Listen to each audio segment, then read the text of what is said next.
பாலக்கீரையை வச்சு ஒரு நல்ல ஒரு ரெசிபி தான் நம்ம செய்ய போகிறோம். சில பிள்ளைங்க கீரை அவ்வளவா எடுத்துக்கிடாது, சாப்பிடாது. எப்படி செய்து கொடுத்தாலும் சாப்பிடாது. இப்போ நான் இப்போ செய்ய போகிற இந்த ரெசிபி ஒரு வித்தியாசமாக இருக்கும்.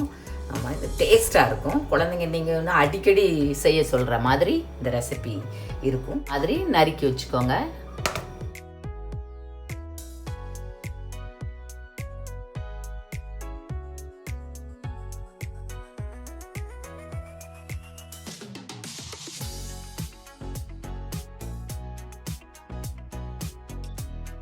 நீங்கள் எண்ணெய் போடலாம். பூண்டு ரொம்ப வெந்தா போதும். லைட்டாக ஆட் பண்ணலாம். இது ஒரு 2-3 பேர் இருந்தால் ஒரு கட்டு. இது இதெல்லாம் காலை உணவு, நம்ம பிரேக்ஃபாஸ்ட்டுக்கு அப்புறம் டின்னருக்கு யூஸ் பண்ணலாம். நீங்கள் எனக்கு குறைவாக இருக்குல்ல அந்த கீரை, மிளகு டேஸ்ட் கிடைக்கும். இப்போ இது நட் மேக்கு, நம்ம ஜாதிக்கான்னு சொல்லுவாங்க.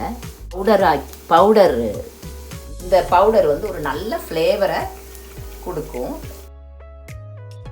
நீங்கள் ப்ரோக்கலிலையும் செய்யலாம். பீசஸாக வச்சு தேவையான அளவு உப்பு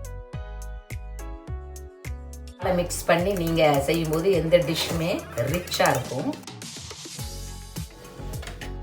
என் பையனுக்கும் என் பொண்ணுக்கும் ரொம்ப பிடிக்கும்.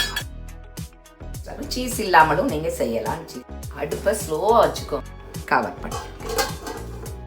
இப்போ ரெடி ஆகிருக்கு. ஒரு 5 நிமிஷம் ஆகிட்டு